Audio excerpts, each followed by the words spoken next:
సమర్థ సద్గురు సాయినాథ్ మహారాజ్కి జై. సాయి భక్తులందరికీ నమస్కారం అండి. మన సాయినాథుని దయ వల్ల అందరూ సంతోషంగా ఉండాలి అని మనస్ఫూర్తిగా కోరుకుంటూ ఈ వీడియో ఆరంభిస్తున్నాను. ఇక ఈరోజుటి వీడియోలో మన కోసం బాబాగారు అందిస్తున్న అద్భుతమైన సందేశం ఏంటి అంటే, బిడ్డ ఆగు, ఒక్క క్షణం ఆగు. నీకు నీ జీవితంలో ఒక అద్భుతమైన మార్పు అనేది అది ఒక పెద్ద వరంగా రాబోతుంది. శుభవార్త అనేది వినబోతున్నావు. అది ఎప్పుడు అని తెలుసుకోవాలా? అయితే విను. ఇప్పుడే ఇప్పుడే వినమ్మా. రానున్న 29వ తేదీన నీ జీవితంలో అతి ముఖ్యమైన మార్పు అనేది జరగబోతుంది. అందులో ఒక శుభవార్త దాగి ఉంది. ఖచ్చితంగా నువ్వు వినితీరు అని బాబాగారు మన కోసం ఒక సందేశం తీసుకొచ్చారండి. ఆ సందేశం ఏంటి, ఏం చెప్పబోతున్నారో అని మన సాయినాథుని మాటల్లోనే చూడబోయే ముందు మన ఛానల్ ఎవరైనా ఫస్ట్ టైం చూస్తున్నట్లయితే సబ్స్క్రైబ్ చేసుకోండి. మన వీడియోస్ నచ్చినట్లయితే లైక్ చేసి మరికొంతమంది సాయి భక్తులకు షేర్ చేయండి ఫ్రెండ్స్. మంచి జాతకం చూపించుకోవాలి అని ఎదురు చూస్తుంటే మాత్రం మనకు తెలిసిన ఒక గురూజీ ఉన్నారండి, శ్రీనివాసరాజు గారు. నెంబర్ 1 వశీకరణ స్పెషలిస్ట్. శ్రీ షిరిడి సాయిబాబా గారి ఆశీస్సులతో జ్యోతిష్యం చెబుతారు. ఎటువంటి సమస్యకైనా 24 గంటల్లోనే మంచి పరిష్కారం అనేది చూపిస్తారు ఫ్రెండ్స్. మీరు చేయవలసిందల్లా మీరు ఉన్న చోట నుంచే గురువుగారిని స్క్రీన్ మీద కనిపిస్తున్న నంబర్కి కాంటాక్ట్ చేసి మీ యొక్క సమస్య ఏదున్నా సరే తొలగించుకోవచ్చు. ప్రేమ, పెళ్లి, విద్య, ఉద్యోగం, భార్యాభర్తల మధ్య గొడవలు, సంతాన సమస్యలు, రాజకీయ సమస్యలు, విదేశీ ప్రయాణం ఆలస్యం అవుతుంది, వీసా ప్రాబ్లమ్స్ ఉన్నా సరే, జాతకంలో దోషాల వల్ల పెళ్ళిళ్ళు, ఉద్యోగాలు ఆలస్యం అవుతున్నా, లేదా వాస్తు దోషాల వల్ల మాకు ఏదీ కలిసి రావటం లేదు, ధనం నిలకడగా లేదు, మనశ్శాంతి లేదు అనుకున్నా సరే, ఎలాంటి ప్రాబ్లమ్స్కైనా సరే గురువుగారు చేసే పూజల ద్వారా, పరిహారాల ద్వారా మీ యొక్క ప్రాబ్లం అయితే సాల్వ్ అవుతుంది. మీరు చేయవలసిందల్లా 9666306444 ఈ నెంబర్కి కాల్ చేయండి. మీ ప్రాబ్లమ్ని తొలగించుకోండి ఫ్రెండ్స్. నేను ఇంత కాన్ఫిడెంట్గా చెబుతున్నానంటే మీరు అర్థం చేసుకోవచ్చు. నేను చెప్పించుకొని నాకు నమ్మకం కుదిరి నా ప్రాబ్లం తీరింది కాబట్టి మీ వరకు తెలియజేస్తున్నాను. సో స్క్రీన్ మీద కనిపిస్తున్న నెంబర్కి కాల్ చేయండి. మీ ప్రాబ్లమ్స్ నుంచి బయటపడండి. ఇక ఈరోజుటి బాబాగారి సందేశం విషయానికి వస్తే, బిడ్డ ఈ సందేశం నీ కోసం పంపాను. నీ జీవితంలో నువ్వు ఒంటరివి కావు. నీ జీవితంలో నీకు నేను ఎప్పుడూ అండగా ఉన్నాను. ఈ విషయం తెలియచేయటానికే ఈ రోజున ఈ సందేశం నీ ముందుకు తెచ్చానమ్మా. ఎటువంటి సమస్యలు ఎదురైనా నేనున్నాననే నమ్మకంతో ఉండు. నీవు ఇప్పటి వరకు విన్నటువంటి ఒక సందేశం దేని గురించి? ప్రతి ఒక్కరూ కూడా నేను ఈ దివ్య సందేశం నీ కోసం అందించిన ఒక సందేశంగా భావిస్తారు. అలాగే నువ్వు కూడా. ఎవరైనా సరే ఖచ్చితంగా ఈ వాక్ విన్నవారికి అంతా శుభమే కలుగుతుంది. ఇక నువ్వు ఏం చేయాలి అన్నీ కూడా నేను చెప్తాను బిడ్డ, ఆఖరి వరకు విను. బిడ్డ, నీ కష్టం చూస్తూ ఈ బాబా ఊరికే ఉంటానా? నీ కష్టం చూసి నేను ఎప్పుడు కూడా కన్నీరు కారుస్తానమ్మా. నా బిడ్డ ఇంత కష్టపడుతుంది అని నేను ఎప్పుడు కూడా నీ గురించి ఆలోచిస్తూ ఉంటాను.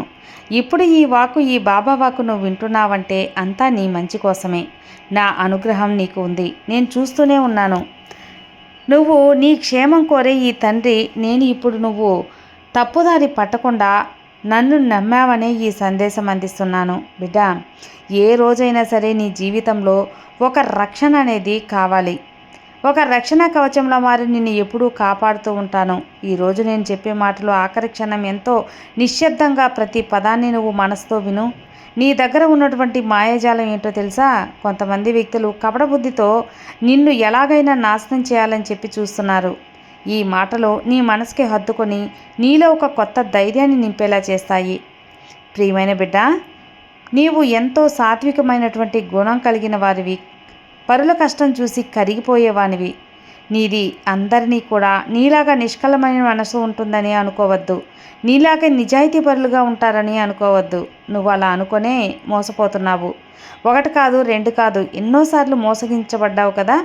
చూడమ్మా, ఈ కలియుగం పైన కనిపించేంత మంచివారు ఎవరూ లేరు. ఈ కలియుగం నీ ప్రశాంతమైనటువంటి ఇంటికి, నీ పవిత్రమైన ఆలోచనలకి కొంతమంది అపరిచిత వ్యక్తులు ప్రవేశించే అవకాశం ఉంది. ఆ వ్యక్తులు నీ దగ్గరకు వచ్చినప్పుడు ఎంతో వినయంగా, మర్యాదగా మాట్లాడతారు. గొప్ప శ్రేయోభిలాషుల్లా ముసుగు వేసుకొని మరీ వస్తారు.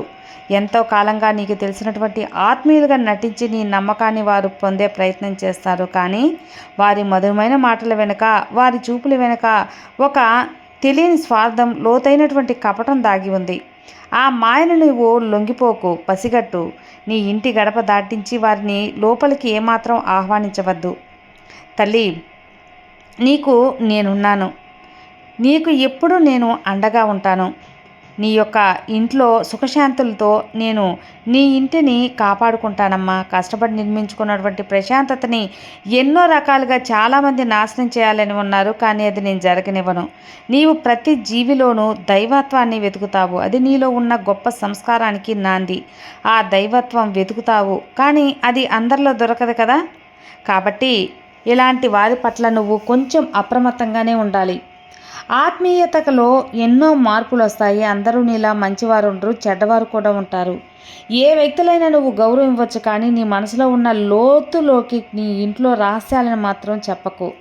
అలా చెప్పావంటే మాత్రం వారే నీకు వెన్నుపోటు పడిస్తారు. ఇది నా హెచ్చరిక అనుకో తల్లి. భయపడటానికి కాదు, నీ ఇల్లు ఒక ప్రశాంతమైనటువంటి దేవాలయంలా నిరంతరం వెలుగుతూ ఉండాలనే నీ సాయి తండ్రి కోరుకుంటూ ఈ మాటలు నీకు అందిస్తున్నానమ్మా. ఈ మాటలకు మురిసిపోయి నీ వ్యక్తిగత రహస్యాలు, కుటుంబ రహస్యాలు ఎవ్వరికీ చెప్పొద్దని హెచ్చరిస్తున్నాను. ఒక చిన్న అవకాశం, ఒక చిన్న చొరవ నీ జీవితానికి పెద్ద ఇబ్బందుల్లోకి నెట్టేస్తుంది. ఎవరినైనా నమ్ము, ముందు ఒక్క క్షణం నీ అంతరాత్మను నువ్వు ప్రశ్నించుకో. ఇది నిజమా, సరే కాదా అని. అప్పుడే నీకు ఈ బాబాని స్మరించుకో. నీ మనసులో కలిగే ఆ చిన్న సందేహం కూడా నేను తీరుస్తాను. నీ మేలు కోరి ఈ సందేశాలు పంపించా బిడ్డ, నమ్మావు కదా. విశ్వాసంతో నాకు ఎంతో ఆనందాన్ని నీకు ఇస్తుంది. వర్తమానం, భవిష్యత్తు అన్నీ అరచేతులు స్పష్టంగా కనిపిస్తూ ఉంటాయి. ఏదో పెద్ద సాయం చేస్తున్నట్లుగా నటించి నీ కష్టాన్ని భ్రమింపజేస్తారు. మెల్లగా నీ జీవితంలోకి చొరబడతారు. ఆ తర్వాత నీవు ఇబ్బందులో పడతావు. ఎవ్వరూ నీకు సహాయం చేయరు. ప్రాణప్రదంగా ప్రేమించే నీ కుటుంబ సభ్యుల మధ్య, నీ బంధాల మధ్య చిన్న చిన్న అపోహలు సృష్టించి పెద్ద చిచ్చులు పెట్టడానికి ప్రయత్నిస్తారు. అదంతా కూడా నువ్వు తట్టుకోలేవమ్మా. నీ చిన్న సున్నితమైన మనసు, నీ ఆర్థిక పరిస్థితులపై వారి కన్నుపడింది. తక్కువ సంపాదించవచ్చు, ఏదో గొప్ప లబ్ధి చేకూరుస్తుందనే ఆశలు చూపిస్తారు. కానీ వాటికి మోసపోకు. నీ కష్టార్జితం నీకు ఏదైనా సరే అది శాశ్వతం. అలాగే ఇతరులది సులభంగా వస్తుందంటే అది నీకు శాశ్వతంగా ఉండదు. అలాగే ప్రశాంతం కూడా నీ మనసు ఉండదు. నీవు కష్టపడిందే నీకు ఆఖరి వరకు ఉంటుంది అని గుర్తుంచుకో. అదే నీ ఆత్మగౌరవాన్ని బ్రతికిస్తుంది. బిడ్డ, నీవు పడే ఆవేదన, ప్రతి కన్నీటి బొట్టు నాకు తెలుసు. నా హృదయాన్ని పాదాలు తాగుతున్నాయమ్మా. అందుకే ఆపదలు నీకు ఎట్టి పరిస్థితుల్లో కూడా తగలకుండా అప్రమత్తంగా, అపరిచితులు నీకు తెలిసిన వారి ద్వారా కావచ్చు, తెలియని వారి ద్వారా కావచ్చు, సహాయం అడగడానికి కావచ్చు, కానీ వారి అంతరార్థం నువ్వు అనుకున్నంత మంచిదైతే మాత్రం కాదు. బిడ్డ, నువ్వు నా భక్తురాలివి. నీ చుట్టూ నా రక్షణ కవచం ఉంటుంది, కానీ నువ్వు నీ రక్షణను వినియోగించుకోవాలి. ఆ అపరిచితుల నుండి నువ్వు తప్పించుకోవాలి. నీ మనసులో ఏదో తెలియని ఆందోళన. నన్ను స్మరించు, ఆ మాయను తానుగా తొలగిస్తాను. నువ్వు మౌనంగా ఉంటే వారు నీ మౌనాన్ని ఆసరాగా తీసుకుంటారు. నీ దగ్గర ఏమీ సాధించలేరు. నీ కష్టాన్ని తీరిపోయే రోజు అనేది వస్తుంది బిడ్డ. నేను చెప్పాను కదా, ఈ బాబా వాకు నీకు అందింది కదా, ఇక నీకు అంతా ప్రశాంతంగా ఉంటుంది. ఇక నిశ్చింతగా మాత్రం ఉండు. చూడమ్మా, నువ్వు ఎంతో మృదువైన స్వభావం కలవారివి. ఆ సంగతి నాకు తెలుసు. నీ దగ్గరకు వస్తే నీ దగ్గర ఉన్నది కూడా ఇచ్చేసేంత మంచి మనసు నీది. మంచితనానికి మారుపేరులా ఉంటావు. అలాంటి నీకు నేను ఏ ఆపద కలిగించకుండా ఉండాలనేదే నా కోరిక తల్లి. ఇంత వినయంగా నీకు చెబుతున్నానంటే అర్థమైంది కదా. నువ్వు నా ఇష్టమైన ప్రియమైన బిడ్డవు. నీ సమస్యలోనే మాయలో ఎప్పుడు కూడా నిన్ను రక్షించేది నీ సాయి తండ్రి. నీ జీవితంలో తెలియని అశాంతిని నింపడానికి చాలామంది వస్తూ ఉంటారు, కానీ కాపాడటానికి నీ బాబా మాత్రమే ఉంటానని గ్రహించు. నువ్వు ఆధ్యాత్మిక మార్గంలో నీకు కొన్ని విషయాలు అర్థం కావడం కొంచెం ఆలస్యం కావచ్చు. ఈ తండ్రి నీకు మార్గాన్ని చాలా జాగ్రత్తగా చూపిస్తాను. సులభంగా నీ అంతరంగంలో రానివ్వకు. నీ చుట్టూ ఉన్న గాయాలు కూడా నేను సత్యాన్ని గ్రహించలేకపోతున్నావు. నీ ఇంట్లో ప్రతి మూలన నా దృష్టి ఉంది. అందుకే నువ్వు అడుగడుగునా ఒక వ్యక్తిని నువ్వు గమనిస్తూ ఉన్న ఆ వ్యక్తి ద్వారా నిన్ను కాపాడుకునేది ఈ సాయి తండ్రియే.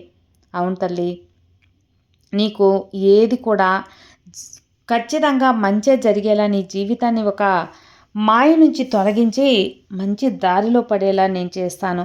ఒక వ్యక్తి దగ్గర నుంచి నీకైతే శుభవార్త వస్తుంది. ఒక మెసేజ్ కానీ, కాల్ కానీ, ఏదైనా సరే ఒక శుభవార్త నీకు అందుతుంది. అది కూడా ఈ నెల ఆఖరిలోగా. ఖచ్చితంగా నీ మనసు నిండిపోతుంది. నూతన వ్యక్తులు పరిచయం అవుతారు. తెలివైనగా నువ్వు నడుచుకోవాలి. వీరితో స్నేహం చెయ్యాలా వద్దా అని కొంచెం అప్రమత్తంగా అయితే ఉండమ్మా. నీ జీవితంలో కొన్ని ఒడిదుడుకులు ఉంటాయి. వాటిని దాటే మందు చెప్పనా? ఈ సాయినామం. ఈ సాయినామాన్ని స్మరించు. నీకు అవలీలగా సమస్యలకు పరిష్కారాలు దొరుకుతాయి. బిడ్డ, ఎవరి మాటలకు లొంగకు. నీ మనస్సాక్షికి మాత్రం లొంగు. నీ మనస్సాక్షి సరైనది అని చెబితేనే ఆ పని చేయి. అలా కాకుండా నీ మనస్సాక్షికి నచ్చకుండా ఏ పని చేసినా అది తప్పే అవుతుంది. ఇక ఈ బాబా నీకు ఎప్పుడు అండగా ఉంటాను. ఈ సాయి స్మరణ నీకు రక్షణ కవచంలా ఉంటుంది. నిశ్చింతగా ఉండు. నీ సాయి నీకు తోడుండగా నీకు దిగులెందుకు చెప్పు. సర్వే జనా సుఖినో భవంతు. జై సాయిరామ్.